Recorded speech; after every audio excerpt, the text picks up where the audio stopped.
श्रीमन्मदन गोपालं वृन्दारण्यपुरन्दरम् श्रीगोविन्दं प्रपद्येऽहं दीनानुग्रहकारकम् वन्दे मुकुन्दमरविन्द कुन्देन्दुशङ्खदशनं शिशुगोपवेशम् इन्द्रादिदेवगणवन्दितपादपीठम् वृन्दावनालयं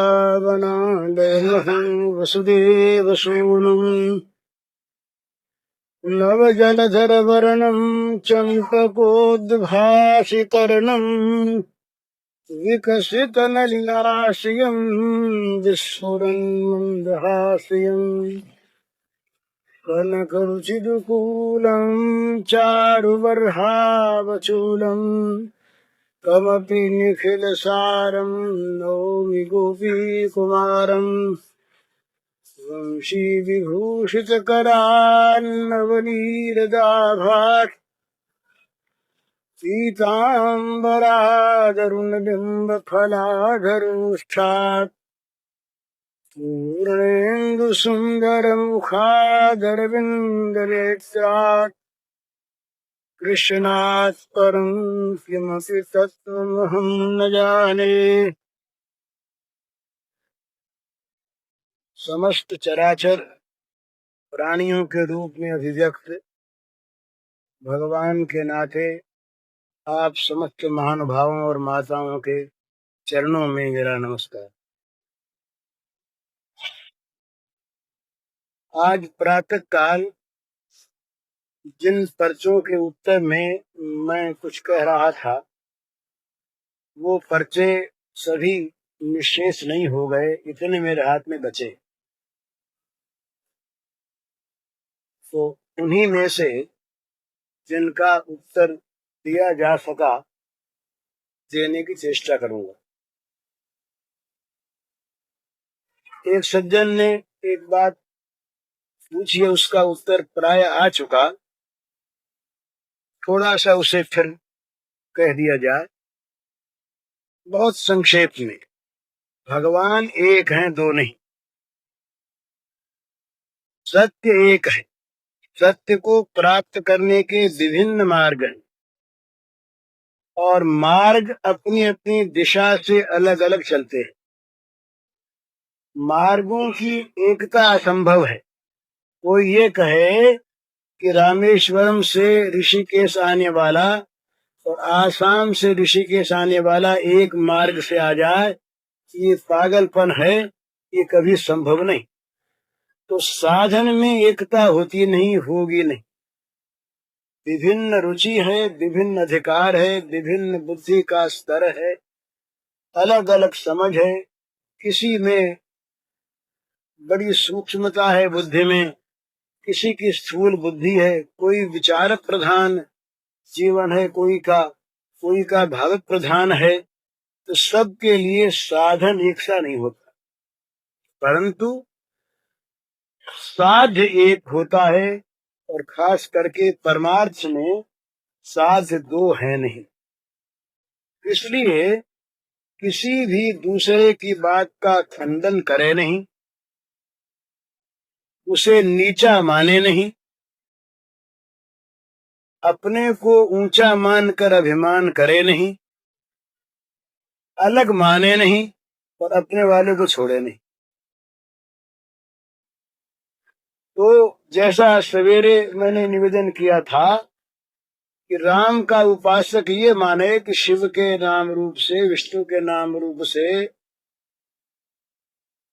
देवी के नाम रूप से, सूर्य के नाम रूप से, ब्रह्म के अरूप अनाम से, ईसाइयों के ऑलमाइटी गॉड के नाम से, मुसलमानों के अल्लाह खुदा के नाम से, एक ही सत्य का सब जगह पूजन होता है। अब अपनी आंख से देखने पर उस सत्य के स्वरूप में कहीं कहीं तारतम्य मालूम भले ही हो, परंतु वस्तु तत्व जो है सत्य वो दो नहीं, और उस सत्य को प्राप्त करने के विभिन्न मार्ग होते हैं। इतना सा देख ले कि जिस मार्ग पर हम चल रहे हैं उस मार्ग में चलने में हम कहीं गिर तो नहीं रहे हैं, उल्टा मार्ग तो नहीं है।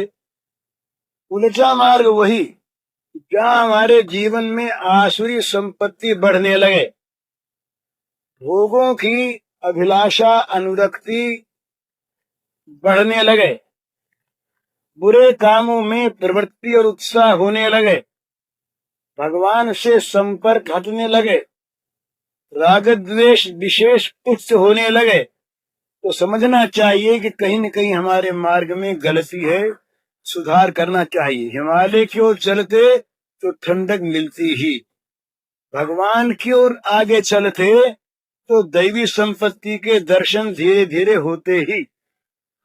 इतना सा सावधान रहे, फिर अपने मार्ग से चलता रहे, दूसरे के मार्ग की ओर न ताके और न उसका खंडन करे। ये एक नीति और बहुत सी बातें इस संबंध में सवेरे कह दी गई।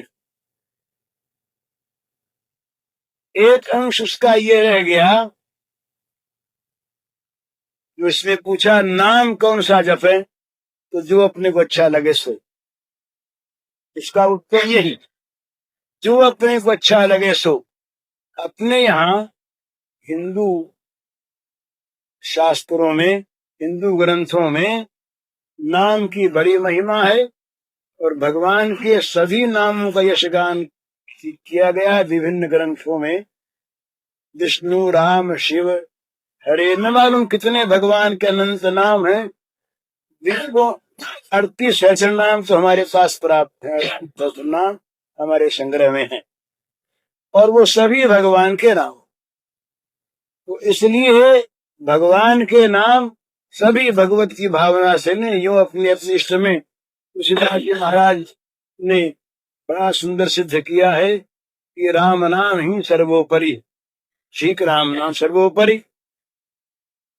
चैतन्य महाप्रभु कहते हैं श्री कृष्ण नाम सर्वोपरि है, तो जरूर सर्वोपरि। क्या है? एक के अनेक नाम, जिसको जो प्रिय लगे उसके लिए वो सर्वोपरि। और ये बात ठीक जैसे भगवान के रूप के संबंध में भगवान कृष्ण का उपासक ये समझे कि शिव के उपासक, राम के उपासक, विष्णु के उपासक, ये सब मेरे ही कृष्ण के उन नामों से उपासना कर रहे हैं, उनका खंडन नहीं और अपने आप को छोड़ना नहीं। एक बड़ी सुंदर सी कहावत सुनने में आती है, कहाँ तक ठीक मुझे पता नहीं, पर सिद्धांत बिल्कुल ठीक। कहते हैं कि तुलसीदास महाराज ब्रज पहुंचे और ब्रज में वो सर्वत्र उन्हें उनको सुनाई दी कृष्ण की ध्वनि। कृष्ण कृष्ण सबको कहे आग ढाक अरु कैर, तुलसी या ब्रज में कहा श्री राम सो बैर। विनोद में कहा ऐसा, उनका आक्षेप नहीं था, क्योंकि आक्षेप करने वाले तुलसीदास गीतावली में, ये विनय पत्रिका में संसार को ललकार कर कहते हैं खबरदार मेरे पास जो आए, तुम्हारे कपट रूप को मैंने जान लिया, मैं तो अब जाने वो संसार, बांध न सकई मोह हरि के बल, प्रकट कपट आगा। वहां कहते हैं कि जय हृदय नंद कुमार। और तुलसीदास जी महाराज ने ये कृष्ण गीतावली श्री कृष्ण के बाल लीला के और निकुंज लीला के कुछ ऐसे बढ़िया पद लिखे महाराज तुलसीदास जी ने कि मानो दूसरे सूरदास बोल रहे हैं ऐसा मालूम होता है। तो उनके मन में कुछ श्री कृष्ण और राम में विरोध रहा, वो सो बात नहीं, और विरोध रह नहीं सकता, किसी तत्व के ज्ञाता के मन में विरोध रह नहीं सकता। पर ये बड़ी सुंदर भावना है अपने इष्ट की। तो जब वो भगवान श्री श्याम सुंदर के श्री विग्रह के सामने पहुंचे, वो त्रिभंग ललित मुरली मनोहर मयूर मुकुटी, वो स्वरूप को देखा तो मुग्ध हो, प्रसन्न हो गए, बोले आज माने तो हो तो राघवेंद्र ही, हो तो मेरे नाथ ही, कहा कहूं छवि आज की, भले बने हो नाथ। हे नाथ, हे राघवेंद्र, आज की छवि क्या कही जाए, तो नई छवि दिखने में आ रही है। धनुष के बदले में मुरली है, और वो रत्न किरीट के बदले में यो मयूर पिच्छ शोभा पा रहा है आपके मस्तक पर, और ये सीधे साधे खड़े तने हुए राजकुमार उसके बदले में त्रिभंग ललित 3 जगह टेढ़ लिए हुए और खड़े हुए हैं। बड़ा सुंदर, बड़ा सुंदर। पर तुलसी मस्तक तब नवे धनुष बाण ले हाथ। पर महाराज हैं तो आप वही, दूसरे नहीं, बड़े सुंदर। परंतु अगर हमसे सिर झुकाना है ना आप, तो धनुष बाण ले लो हाथ में। तो मुरली मुकुट दुराय के नाथ भय रघुनाथ, ऐसा कहते। और चाहे ये कल्पना हो, पर सिद्धांत सत्य है। तो भगवान के किसी रूप में परायापन न करे, अपने जिस रूप की उपासना उसको छोड़े नहीं। ये सिद्धांत की बात यदि बार बार मनुष्य बदलता रहेगा अपने साधन को, तो साधना में वो सिद्ध नहीं हो सकता। मार्ग यदि बार बार बदलता आदमी, तो किसी भी मार्ग पर आगे बढ़ नहीं सकता। मार्ग का निश्चय करने के समय तो ठीक निश्चय कर ले, और निश्चय करने के पश्चात उस मार्ग पर चलता रहे, आगे बढ़ता रहे। आगे से आगे मार्ग बताने वाले उसे मिलते रहेंगे और वो अग्रसर होता रहेगा। तो भगवान के मार्ग के प्राप्त करने का अनेक मार्ग, नाना पथ जुषाम निर्नाम एको गम्य। वो वस्तु तो प्राप्त करने के एक समुद्र, एक नदियां विभिन्न मार्गों से टेढ़ी सीधी जा रही है, उस समुद्र के अंदर अपने को समा देने के लिए, मिला देने के लिए। इसी प्रकार भगवान की ओर सब चलते हैं, चलना चाहिए। तो विरोध न करे और अपने वाले को छोड़े नहीं। ये बात, इस प्रश्न का उत्तर तो ये आ गया। दूसरा प्रश्न है, ये है बड़ा सुंदर भाई। ये तीन बात है। सर्वोत्तम बात तो यह है कि सब में अपने भगवान को देखे। ये तो सर्वोत्तम बात। ब्राह्मण हो या चांडाल हो, पशु हो या पक्षी हो, जड़ हो या चेतन हो, एक इस प्रकार का सुंदर साधन है। अगर हम लोग कर सकें तो बड़ा सुंदर दिन भर भगवान की पूजा होगी। जो जितने लोगों से हमारा व्यवहार पड़े, कम से कम व्यवहार से आरंभ करें। घर में शुरू कर दो। बच्चा सामने आया, छोटा बच्चा माँ के सामने आया, पिता के सामने आया। बच्चा सामने आते ही मन में ये धारणा कर लें, याद कर लें, इस बच्चे के रूप में मेरे प्रभु सामने खड़े। मन ही मन प्रभु को प्रणाम करे। कहने में देर लगेगी, पर होना चाहिए। मन ही मन बच्चे को प्रणाम करे, और प्रणाम करके ये कह दे कि इस समय आप इस बच्चे के रूप में हैं और मैं पिता के रूप में हूं। एक्टिंग होगा स्वांग के अनुसार। मैं पिता के रूप से व्यवहार करूंगा आपसे, और आप पुत्र के रूप में। परंतु नाथ, व्यवहार करते समय भूलू नहीं कि इस रूप में आप। टट्टी साफ करने वाले भंगिन आ गई, भंगिन भाई आ गई सामने। भंगिन के रूप में भगवान को देखिए, और हैं भगवान निश्चित। भंगिन के साथ खाने का आग्रह नहीं, पर भंगिन को भगवान समझने का जरूर आग्रह। भंगिन को भगवान मानिए, और मनी मन भंगिन को प्रणाम कीजिए। इस रूप में नाथ, आप मेरे सामने खड़े हैं, मैं प्रणाम करता हूं। अब आप पाखाना साफ करेंगे, ये एक्टिंग आपका इस समय, और मैं इस समय ऐसा बन के बैठा हूं, पर इस काम करते समय भी मैं पहचान सकूं कि आप मेरे स्वामी हैं, दूसरे कोई नहीं। तो उस भंगिन के साथ दुर्व्यवहार नहीं होगा। तो ये एक नियम बना ले। इसको भागवत में कहा मृत्युंजय योग। एकादश के अंत में ये आया है कि गाय, गधा, सुअर, ऊंट, इन सबको दंडवत प्रणाम करे। तो चाहे हम दंडवत न करें, वो दंडवती स्वामी एक हुए महाराष्ट्र में, उनका नाम था दंडवत स्वामी।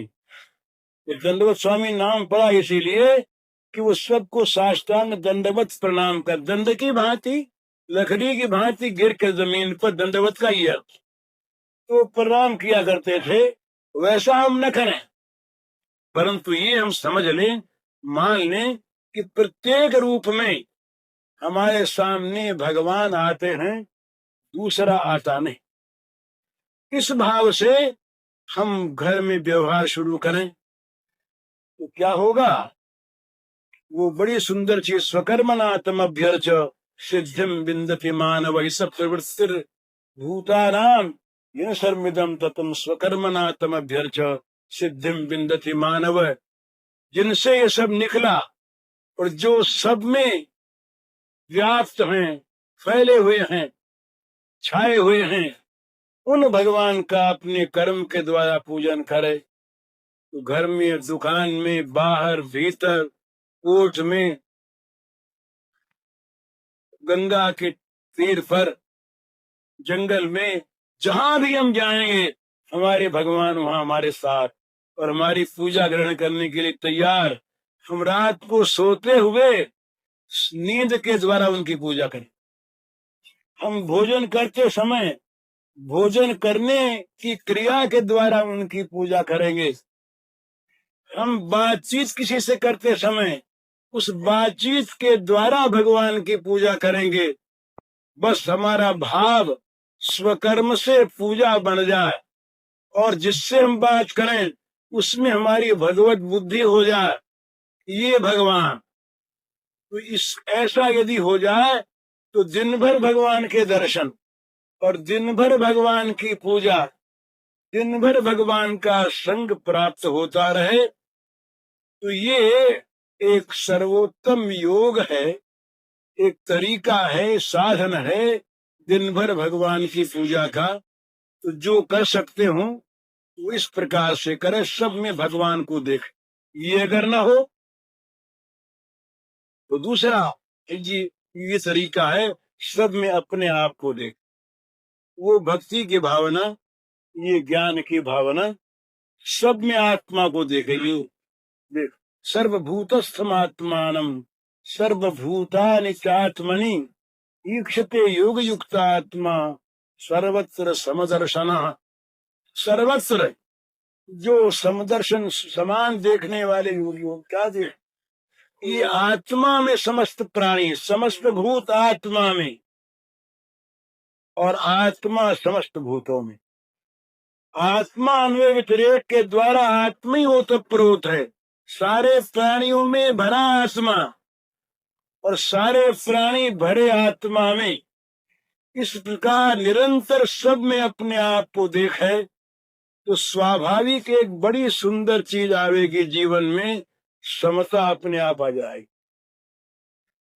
चाहे चाहे व्यवहार में भेद रहे और ये रहेगा, ये बात और पागलपन के हम लोग करने चलते हैं बहुत दफे, व्यावहारिक भेद को मिटा देना चाहते हैं।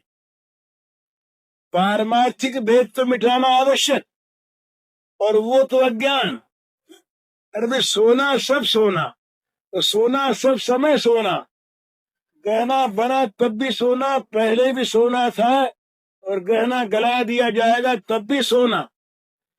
पर सोने के बने हुए कंठे और हार में नाम और रूप के अनुसार अगर भेद नहीं रखा जाएगा तो लोग पागल कहेंगे और व्यवहार बनेगा नहीं। हाथ के कंकन गले में आएंगे नहीं और गले का हार हाथ में पहना जाएगा नहीं। सोना एक सार, अगर एक वजन है तो दाम एक। हमारे शरीर में पैर से लेकर के सिर की चोटी तक आत्मा समा। कहीं चोट लगी हमको लगी, कहीं दर्द हुआ हमको हुआ, कहीं सुख मिला हमको मिला। बोले भाई सिर ढक लो और पैर मत ढको, जाड़े में पैर तो नीचे हैं, इन पैरों को जाड़े मरने दो। हम तैयार हैं क्या कोई? भाई पैर भी हम और सिर भी हम, दोनों में आत्मा की समानता। परंतु व्यवहार में यहाँ तक भेद होगा कि वक्त पर यदि कहीं गैंग्रीन हो जाए और मवाद फैल जाए ऊपर तक और डॉक्टर कहे कि पैर यहाँ से जरा सा काटना पड़ेगा, तो हम कहेंगे भाई नहीं काटो, जहां तक बने मत काटो। पर अगर ऊपर के सारे अंग सड़ गल जाते हों, नष्ट हो जाते हों, तो काट दो। अपने पैर को हम अपने आप कटाते हैं, इसका ये अर्थ नहीं कि उस पैर में हमारी आत्म भावना में कमी हो गई। ये भेद होता है, और व्यवहार भेद तो होता ही है। पैर से चलने का काम और ब्रेन से सोचने का काम।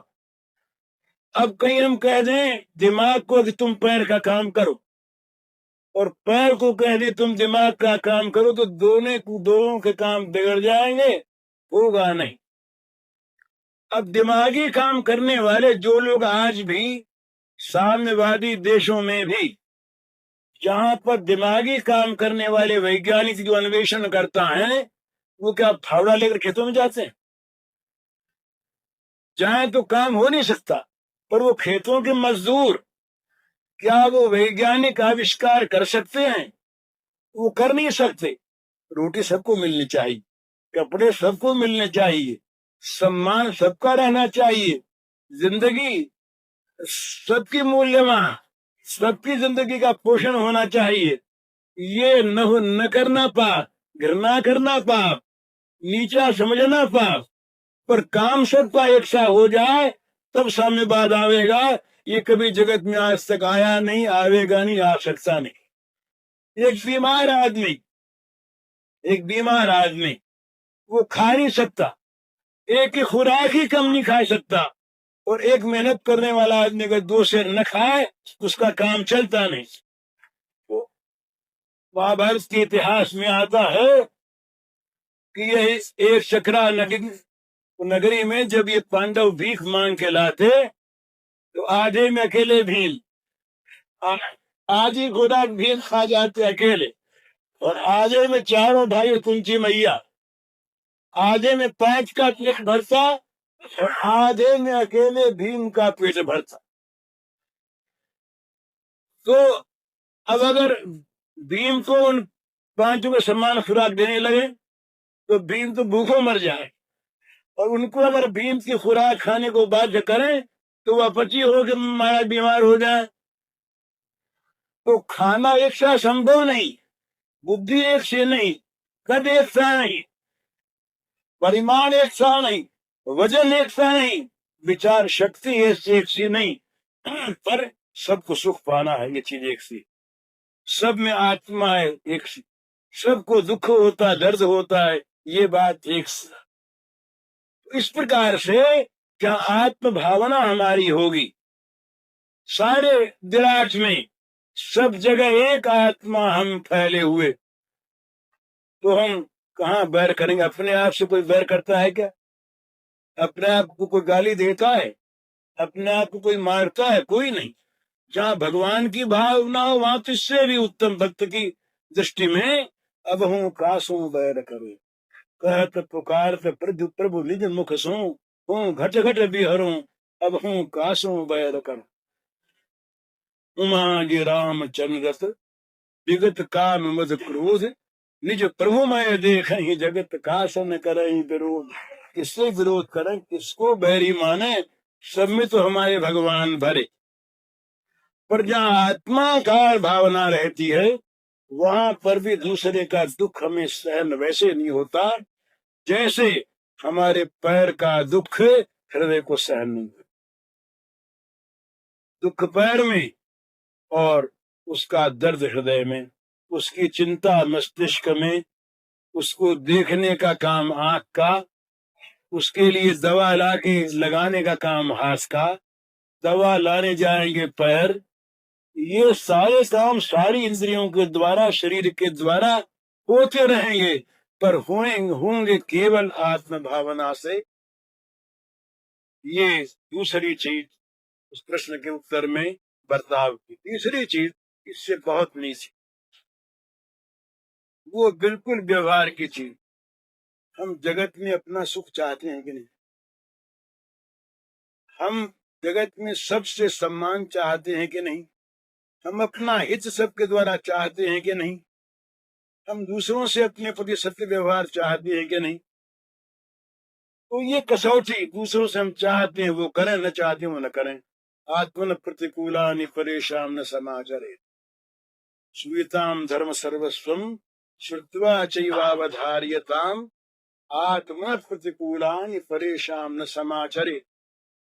जहां जहां अपने मन के प्रतिकूल हो, जो अपने को चीज बुरी लगती हो, दूसरे के साथ वो न करे।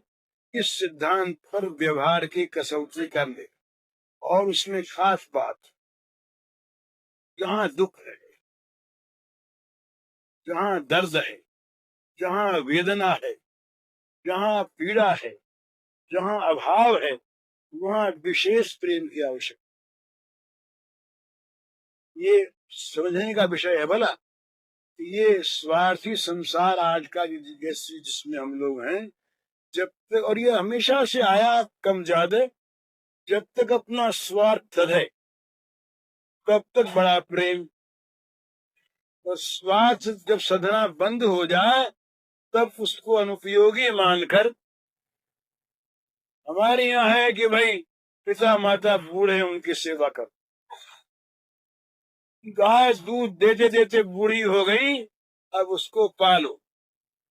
आज का अर्थवादी यही कहता, वो कहता है बूढ़ी गाय अनुपयोगी, उसे काट डालो।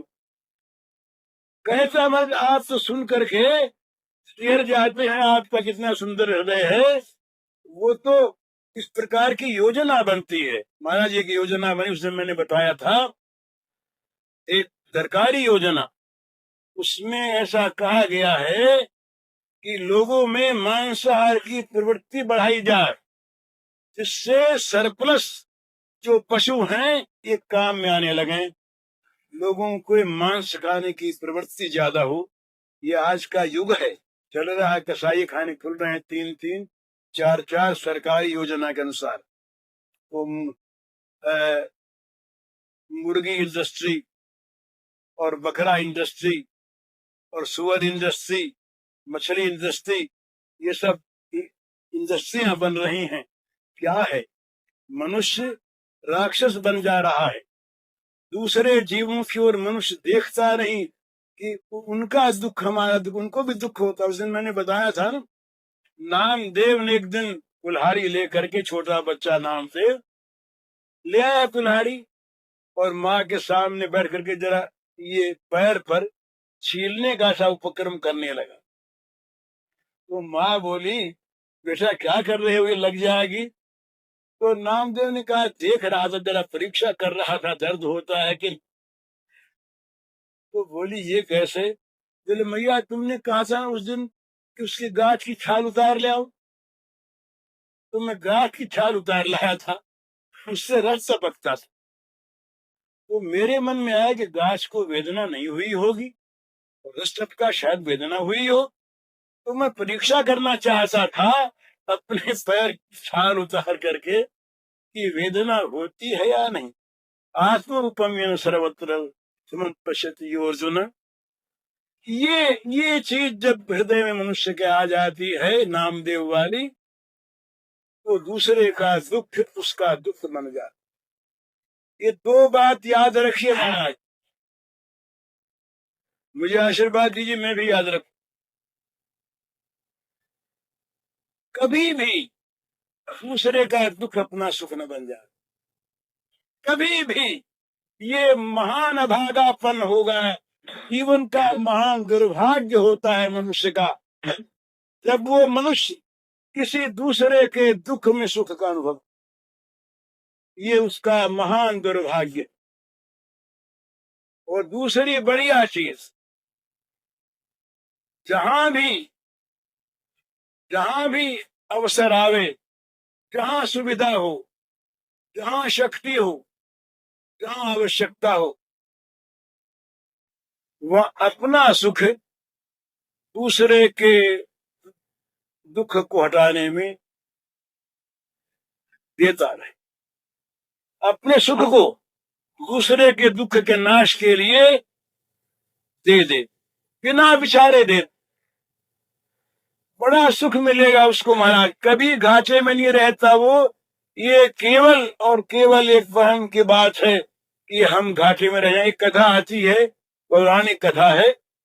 एक राजा रहे, बड़े धर्मात्मा राजा, धर्मशील। उन्होंने अपने जीवन में सब अच्छे अच्छे काम, पाप किया ही नहीं। उनके जीवन में एक पाप बना, और वो पाप हमारे जीवन में तो शायद रोज ही बनता हो, उससे बड़े बड़े। वो पाप क्या बना, उस राजा ने अपने जीवन में एक बार अपनी निर्दोष पत्नी का अपमान। हम तो आज के आदमी ये मानते हैं कि स्त्री पैर की जूती, कह देते हैं ऐसा। पास है भला, स्त्री में और पुरुष में भेद क्या है?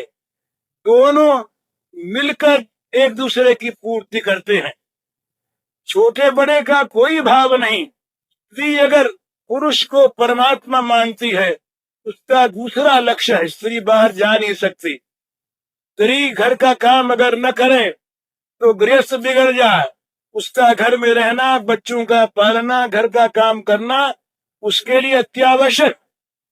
वो कब गीता सुनने जाए, वो कब कहाँ जाए, तो उसके लिए ये घर में मंदिर होना चाहिए। तो ऋषियों ने सोचा बड़ा सुंदर तरीका कि भाई ये भगवदाकार वृत्ति होनी चाहिए, तो उनके लिए विधान कर दिया बड़ा सुंदर कि घर तुम्हारा मंदिर, और तुम्हारे स्वामी ये परमेश्वर, और तुम इनकी सेवा का काम ये भगवान की पूजा। तुम इस प्रकार से भगवान की पूजा घर में रहकर करो, तो भगवान भगवान पति भगवान पति भगवान करते करते पति तो रह जाए, वो तो नश्वर चीज, और भगवान के आकार की बुद्धि बन जाएगी, भगवत प्राप्ति हो जाएगी। ये भगवत प्राप्ति का साधन है। पुरुषों का नाम पट्टा नहीं लिखा गया कि वो परमेश्वर है और वो गुलाम है, ये कभी नहीं। स्त्री को गुलाम मानने वाला पाप करता है। आत्मा में भेद नहीं, और अगर वो उसमें भगवान है तो वो हमारे लिए भगवान की भांति पूज्य है। काम अलग अलग, फंक्शन अलग अलग, ये कार्य के भेद आत्मा में भेद नहीं करते, कार्य के भेद ईश्वरता में भेद नहीं करते। तो उस राजा ने एक पाप किया अपने जीवन में, अपनी निर्दोष पत्नी का एक बार अपमान की। इसके लिए पाप का दंड विधान हुआ। ये सुनने लायक बात, दंड विधान ये हुआ कि उस राजा के जीवात्मा को ले जाया जाए नरक के मार्ग से, और कुछ नहीं, नरक के रास्ते से, नरक के समीप से उसको ले जाया जाए दिव्य लोकों में। जाएगा दिव्य लोक में वो।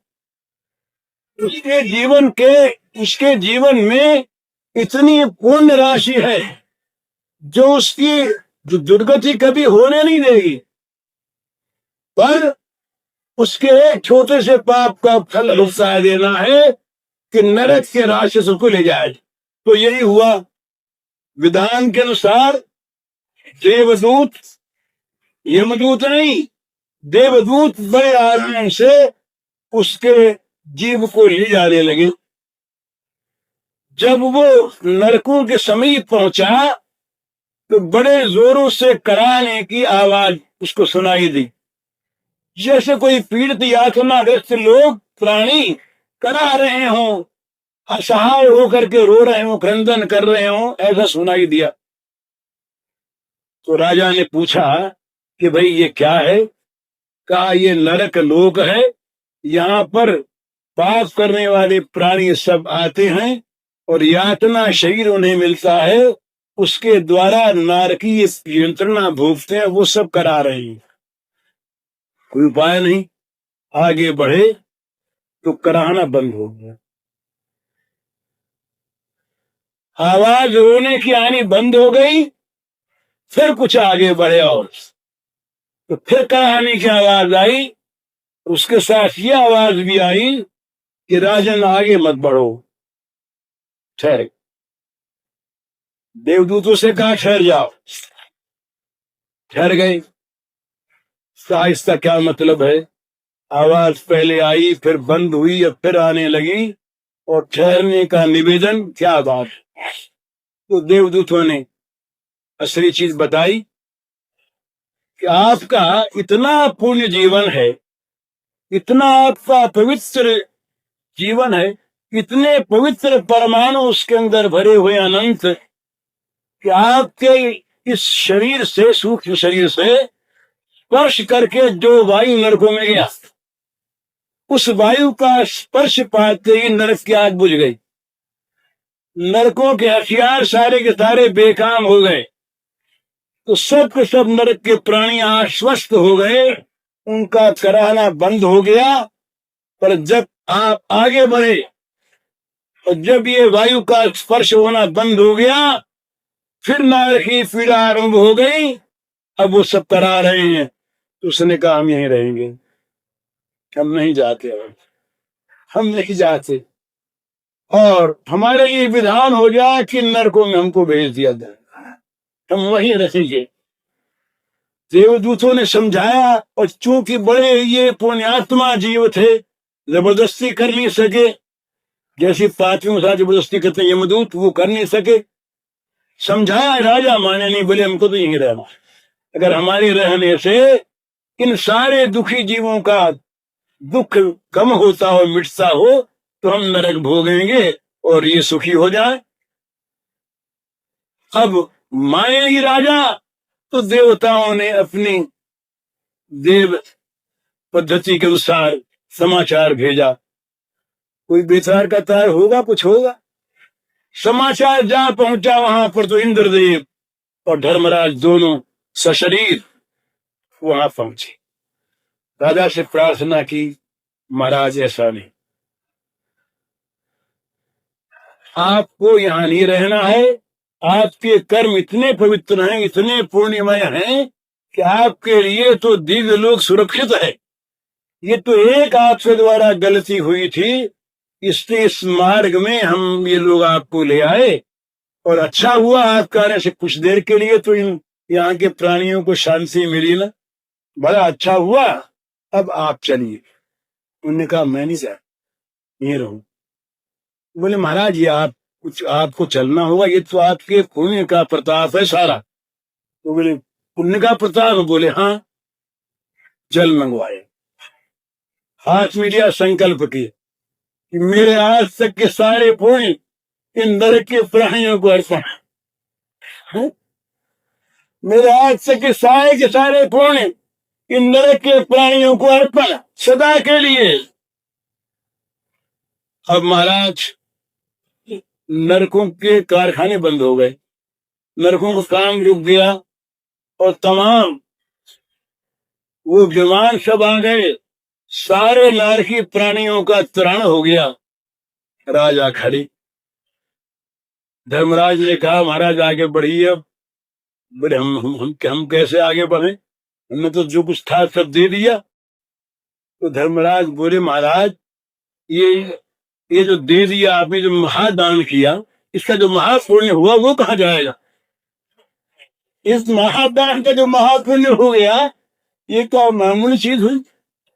तो हम वहां पर धोखा अपने को दे जाते हैं, जहां दूसरे के उपकार करने में, सेवा करने में, देने में हम अपनी हानि मानते। हानि होगी नहीं, यही तो लाभ असली है कि किसी दूसरे के दुख को अपना दुख बना लो, और उसके दुख को हरण करने के लिए अपने आप को मिटा दो। मिटोगे नहीं, जहां अपने आप को मिटाने जाओगे, वही तुमको बनाने वाले एक ऐसा आयोजन बन जाएगा जो सदा के लिए तुमको बना देगा और ऊंचा बना देगा। तो ये ध्यान रखना चाहिए हमेशा कि किसी भी प्राणी का हमारे द्वारा अहित न हो जाए, बुरा न हो जाए, दुख न पहुंचे। अगर सद्भावना से दुख पहुंचे तो जरा वो क्षण होता है।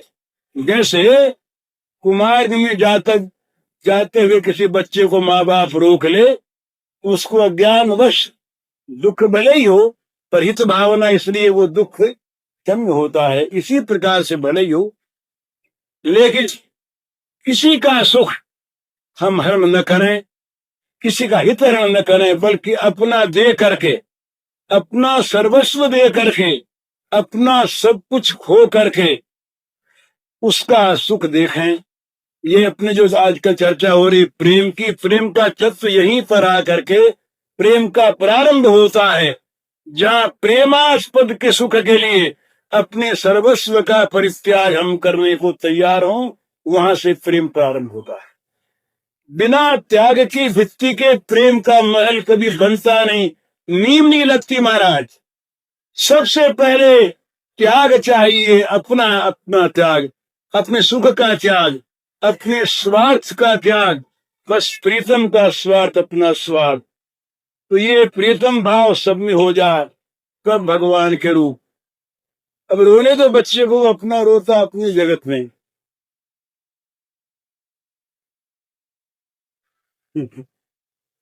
एक बार की बात है, ये एक बच्चे को रोने मुझे याद आ गई। कहीं बादशाह अकबर गए थे दौरे को, तो कहीं खीमा पड़ा हुआ था। तो सुबह का वक्त था, बादशाह बंदगी कर रहे थे, नमाज पढ़ रहे थे।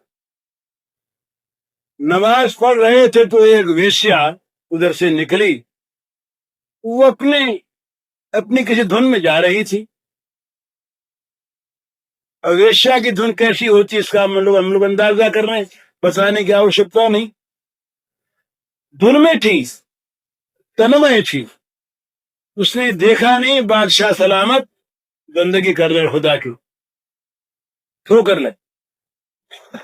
बादशाह को बंदगी करते गुस्सा आ गया, पर बंदगी कर रहे थे, शीलवान थे, बोले नहीं, पर मन में बड़ा क्षोभ हुआ। कुछ समय के बाद वो लौटी। बादशाह वहां आराम कुर्सी पर बैठे हुए थे। बादशाह ने पहचान लिया उसी मार्ग। अब तो दूर से निकली, उसको बुलाया, पाओ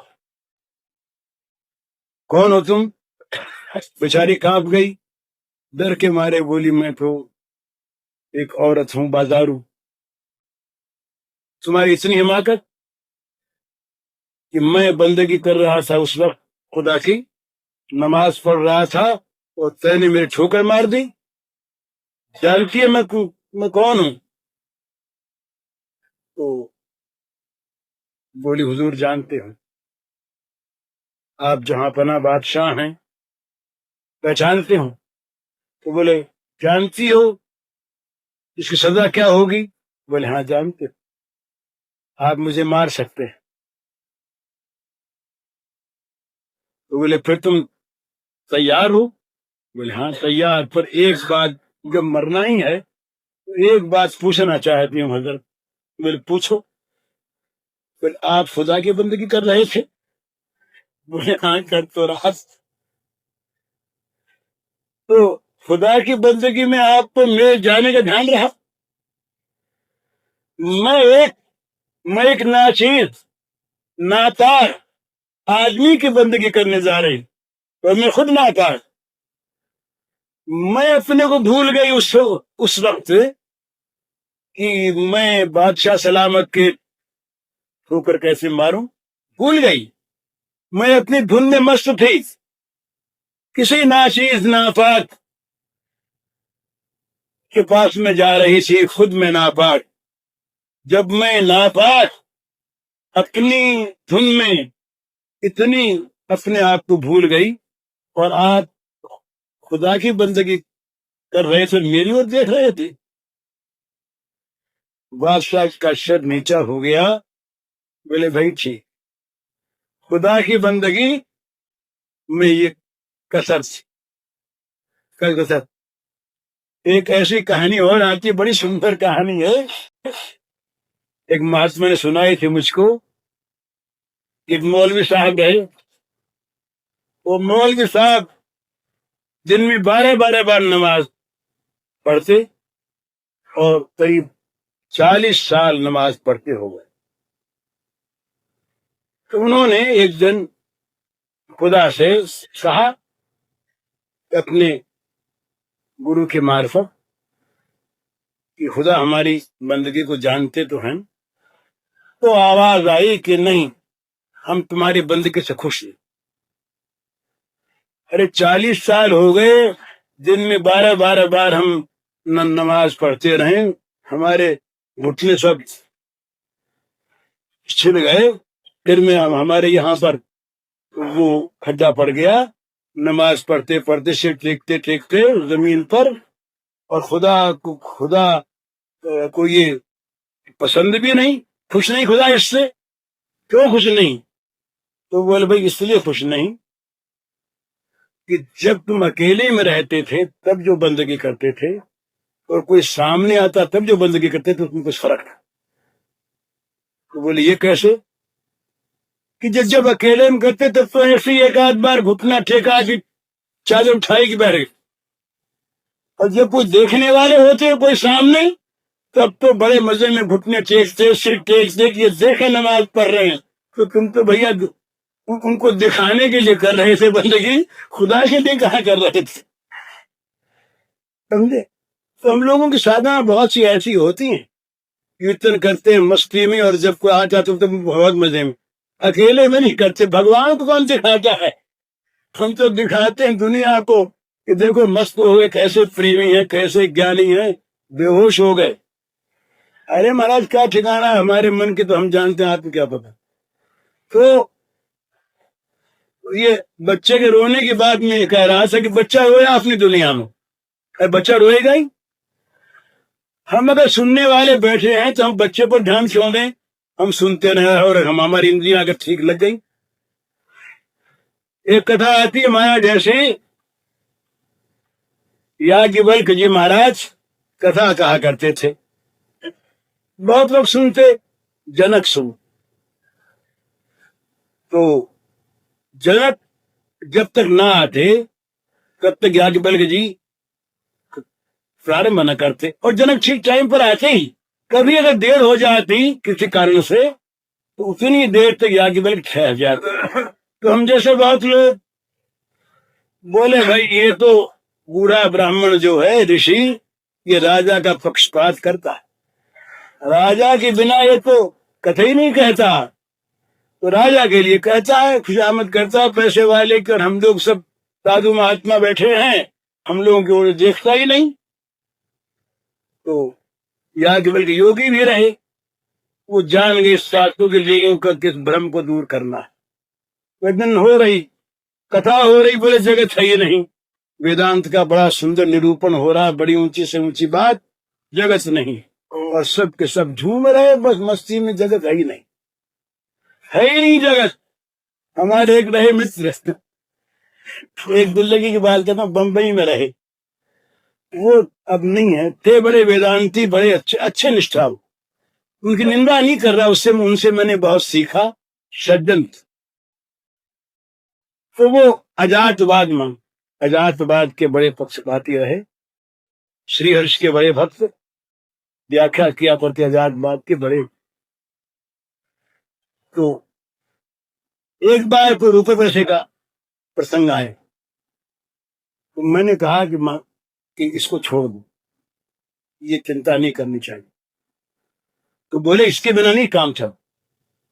मैंने कहा कि अजातवाद है तो रुपए कौन सी बात है, मजाक में उनसे बड़ा प्रेम था। वो बोले भाई रुपए को छोड़ दो, उसमें अजातवाद है।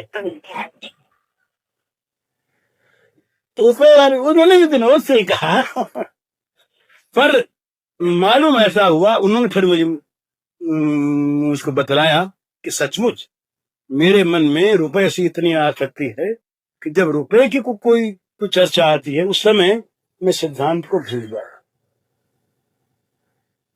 तो याज्ञवल्क्य जी महाराज कथा कहते, बड़ी सुंदर बात, कितने में एक दिन क्या हुआ, अचानक शहर में आग लग गई आग, और दौड़ते हुए सिपाही आए, रे भाई आग लग गई। अब तो हम बैठे, हमारे मन में आया कौन से मोहल्ले में लगे जान तो लें, तो जनेऊ निकाल के कान पर चढ़ा ली, पेशाब बाहर जा रहे हैं ना, कौन से मोहल्ले में लगी? बोले दक्षिण वाले में लगी, उसमें तो अपने ही घर है। महाराज जी क्या देखते होंगे, एक आदमी बाहर आया है, चल दिए हम। यो होते होते होते सारी सभा खाली हो गई। किसी को खांसी आई, किसी को छींक आई, किसी सिर दुखने लगा, कुछ भी कारण बन जाते हैं। बोले महाराज देखिए हम अभी आते हैं। सभा खाली हो गई, दो एक सज्जन बचे और बचे महाराज जनक। ये अपना कथा कह रहे, वो सुन रहे। इतने में एक सिपाही आया, उसने कहा कि महाराज के महल में आग लग गई। जाके बल्कि बोले राजा महल में आग लग गई। कहा लग जाने दीजिए, महल में आग लगने से जनक का क्या जलता है। इतने में दूसरा आदमी, आग बुझ गई, माया की आग थी, आग बुझ गई। सब लोग आकर के अपने अपने आसन पर फिर विराज गए। बोले क्यों गए थे सब लोग, जनक तो नहीं गया। सब लोगों के समझ में बात आई कि अधिकारी कौन है। तो जब सत्संग होती, हर चर्चा होती और बच्चा जी रोया और वक्ता के भी कान में बच्चे का रोना आ गया, तो श्रोताओं को भी आ गया। तो जरा समझने की चीज है, श्रवण में भी तन्मयता नहीं हो। इसका ये अर्थ नहीं कि बच्चों को यहाँ ला करके और हल्ला गुल्ला कल से मचाना शुरू कर दिया जाए। बोले भाई जी क्या कहे, ये चीज तो अपनी साधना की है। जब हम किसी साधना में हम लग रहे हैं, उस समय बाहर की चीज पर अगर हमारा चित्त जाता है तो हमारा चित्त उसमें ठीक ठीक लगा नहीं। तो चित्त जब तक नहीं लगता तब तक वो वस्तु प्राप्त नहीं होती महाराज। तो चित्त की संलग्नता बड़ी आवश्यक होती है साधना में। तो मैं बात कह रहा था वो है दूसरी, कि सब में भगवान को देखे या सब में आत्मा को देखे या व्यवहार को ही देखे। तो जो व्यवहार अपने को बुरा लगता है वो दूसरे को लगता होगा, जो व्यवहार अपने को अच्छा लगता है दूसरे को लगता होगा। इस कसौटी पर कस ले, और जहां जहां पर दुख है, जहां जहां पीड़ा है, जहां जहां यंत्रणा है, जहां जहां अभाव है, वहां भक्त तो ये माने कि यहाँ भगवान इस अभाव के रूप में आए हैं और हमसे सेवा मांग रहे हैं। जहां बीमार दिखे वहां समझे कि भगवान बीमार बन के सेवा मांग रहे हैं। जहां अन्न वस्त्र का अभाव हो वहां देखे कि भगवान यहाँ ये अपाहिज बनकर, दीन बनकर, अकालग्रस्त बनकर हमसे अन्न मांग रहे हैं। इस प्रकार से जहां जहां अभाव हो वहां वहां भगवान को विशेष देखकर सेवा में प्रवृत्त हो जाए। हम चाहते हैं ना ये अवस्था हमारी हो जाए कि भाई हमारा पैर कट रहा, सिर कट रहा है और हम आराम से नाम ले रहे हैं, तब तो बात दूसरी। और अपने आराम में तो ख्याल आ जाए बोले हमको जगह मिलनी चाहिए, आश्रय मिलना चाहिए, और दूसरे के लिए हम वेदांती या प्रेमी बन जाए एकदम ही। भगवान इसीलिए सर्वभूत रहता है, सब जगह लगाए कहीं पर। ये वेदांत कर, ज्ञान कर, भक्ति के नाम पर कर्तव्य से विमुख न हो जाए, ये तो सीधी बात है। बोले हम तो संसार है ही नहीं तो सबको मरने दो। हमारे मरने की बात होगी तब तो सोचेंगे। एक मित्र रहे जयदयाल जी कतेरा, बड़े सत्संगी, हमने उनसे बहुत सीखा। पढ़े लिखे नहीं थे पर हमने उनसे बहुत सीखा। उनकी बात हमें बहुत याद आती है, अभी कही हुई उनकी बात बड़ी मजाकी थी। तो मजाक में कहा करते, बोले आधा ज्ञान तो भाई हमको हो गया है, आधा बाकी रहा है। तो क्या कहते, बोले पराये को तो हमने अपना मान लिया और अपने को पराया से नहीं माना। तो आधा ज्ञान तो हमने कर लिया और आधा अभी बाकी है। तो ये आधा ज्ञान तो हम सब कर लेते हैं, पर ये तो अज्ञान है। तो जहां दूसरे का दुख हो वहां उस दुख को अपना दुख बना ले, तब असली चीज हमारे जीवन में आएगी। तब हम वास्तव में अनुभव कर सकेंगे कि दुख क्या चीज होता है। एक बात ध्यान में रहे, भला ये व्यवहार की बात आ गई, किसी को दुखी देखकर कभी उसके सामने ये मत कहो कि तुम अपने कर्म का फल भोग रहे हो। ये बहुत बड़ी शेल की सी चोट लगेगी उसको। एक तो दुख भोग रहा, उससे कह दिया जाए कर्म का भोग। किसी बहन में अगर कोई विपत्ति आ गई, उसके पति का देहांत हो गया, ऐसी बातें हम लोग उस समय कर देते हैं, सास कह देती है, घर के लोग कह देते हैं कि ये हमारे घर में ऐसी उलझनी आई कि पति को खा गई। कितना बड़ा अपराध है ये। वो बेचारी खुद इस समय कितनी संत्रस्त है, कितनी दुखी है, और उसके घाव पर और घाव लगा देना, ये कितना बड़ा महापाप है। ये देखने की चीज है, पर हम देखते कहां। हम अपने सुख के सामने उसके दुख को भूल जाते हैं। ये एक माई ने आज पूछा है, इसमें है एक प्रश्न, विधवा का धर्म क्या है।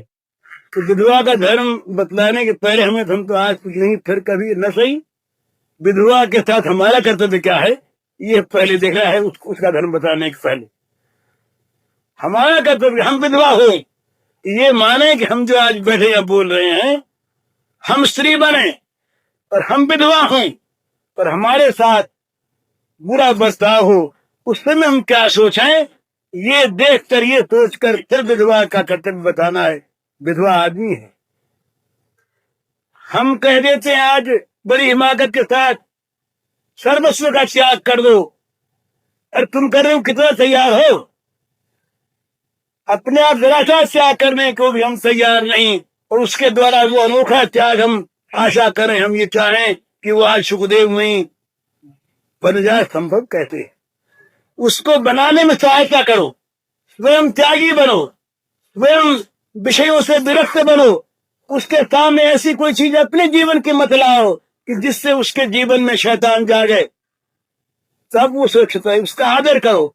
जैसे घर के अंदर सन्यासी हमारे आश्रम में पूज्य है, हम गेरुआ देखकर उनके सामने प्रणाम करते हैं, ऊंचा मान से। इसी प्रकार विधवा देवी को घर की देवी मानो, उसकी पूजा करो, उसकी उपासना करो, उसको सुख पहुंचाओ।